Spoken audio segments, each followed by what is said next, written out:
Welcome back to part 3 of Barcelona's wonderful trip through dominating European football. All led, of course, by the 8-time Ballon D'Or winner himself, Lionel Messi. The GOAT? Let us know in the comments if you think so. As Barcelona were the best in Europe in the old stadium 19 years ago, Guardiola a winner here as a coach, just as he was as a player. No revenge for Rome. In Pep Guardiola's first season as head coach of FC Barcelona, his team won an unprecedented treble. They beat some great teams, including Manchester United, then holders, in the final, and fought off many others along the way. Pep had brought a dazzling style of play to the team and let the likes of Deco and Ronaldinho leave the club so that young stars like Messi, Xavi and Iniesta could be the team's focus. Pep built a team around those three, and it's fair to say he would not regret making that decision. Barcelona had won a historic treble and seen off the likes of Real Madrid in the league with 9 points the distance. They had won the treble with flying colours.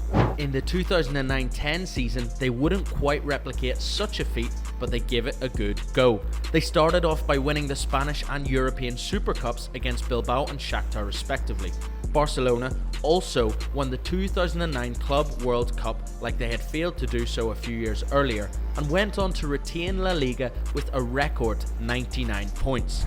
In Europe that year though, they would go as far as the semi-finals only, where they were narrowly defeated by Jose Mourinho's Inter Milan 3-2 on aggregate. Another season then beckoned, and so in came some reinforcements, particularly in the form of one of the great marksmen of his generation, Spanish striker David Villa. Villa, like what felt like half of the Barca squad, won the World Cup with Spain in the summer of 2010 and was one of the standout players in world football at the time. Javier Mascherano of Argentina also joined from Liverpool to help bolster Barcelona's midfield and also provide an extra option in his secondary position of centre-back.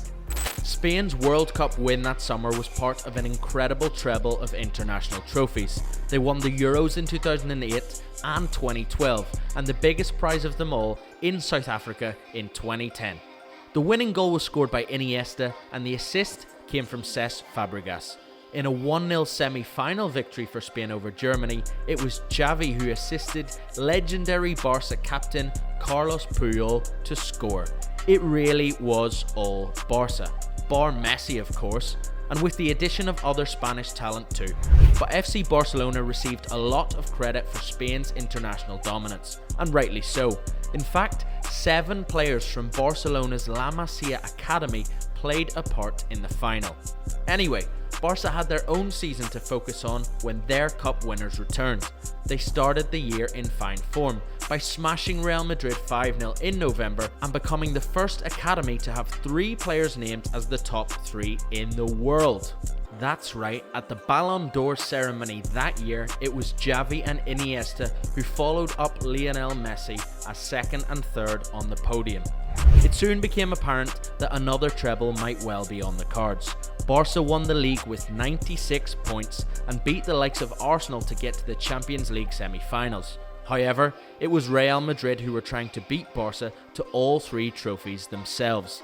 They had come relatively close in the league, racking up 92 points of their own, but Barca only lost 2 games all season and were almost impossible to catch. The two would meet in the Champions League semi-finals, in one of the most eagerly anticipated European clashes of the modern era. Of course, this Messi-Ronaldo Clasico matchup was a journalist's delight, but in the end, only one of the pair would be able to shine. Lionel Messi completely and utterly stole the show. The first leg of the tie took place under the bright lights of the Estadio Santiago Bernabeu, and all of the impetus was on Real Madrid to take an advantage to the Camp Nou in the second leg, or at very least try and keep Barca away from those extremely valuable away goals as they were at the time.